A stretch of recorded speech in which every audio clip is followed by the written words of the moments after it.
嚟到幸福情誼文學全知己第3集，今集我哋會講下兩位令後世感動萬分嘅唱和之最，元稹同白居易。不知憶我因何事，昨夜三回夢見君。山水萬重書斷絕，念君連我夢相聞。白居易一唱，元稹一和，見證住元白銘記於心嘅情誼。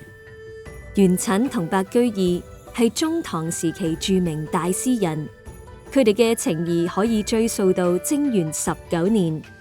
約25歲嘅元稹同32歲嘅白居易同登科第，均受秘書省校書郎一職，元白由此成為好朋友。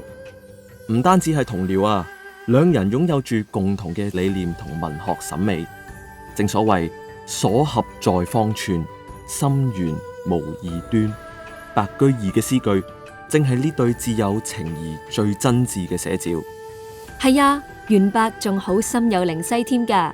元和4年，元稹出使東州，夜宿涼州時，發夢同白居易一齊去曲江、慈恩寺玩。最巧合嘅係，白居易同日真係喺曲江、慈恩寺一帶遊玩，而且佢都有諗起元稹，仲估計佢已經去到涼州。兩人果然心靈相通啊！到咗元和6年，白居易因母親逝世回鄉丁憂，元稹唔單止為白母寫祭文，更寫信叫白居易保重，甚至用自己俸祿幫補佢生活。一如之前元稹喪母，白居易同樣為摯友嘅母親讚名並提供經濟支援。宦海浮沉，元白二人都先後被貶。元和10年，元稹被貶通州，白居易亦被貶到江州，同是天涯淪落人，反而令佢哋更加相知相識。喺淒苦嘅宅居生活中，元稹一收到白居易嘅信，仲激動落淚。遠信入門先有淚，凄經女哭問何如。但遺憾嘅係，大和5年，元稹暴病而亡。白居易得知消息後，悲痛欲絕。喺《收香山志記》一文，就記錄咗佢對故友嘅追懷。白居易為元稹寫墓誌銘而獲得元稹家人送贈豐厚嘅潤筆費，佢全部用嚟修繕香山寺，將功德都歸於元稹，仲許下一個心願，希望來生可以同呢位摯友同遊香山寺。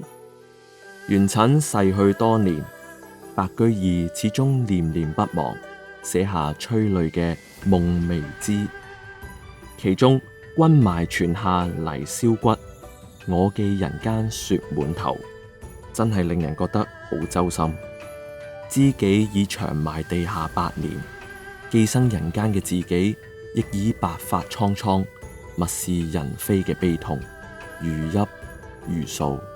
元稹同白居易唱和頻繁，留下感人嘅篇章。唱和對當時嘅文人嚟講係點樣嘅一種詩？傳統嘅贈納詩多着重於情誼嘅往來，各篇詩作之間其實相對嚟講係獨立嘅。而元白唱和詩則建立喺反覆閱讀對方作品嘅基礎之上，並從中選取佳作，沿用原題同埋既有嘅材料加以再創造。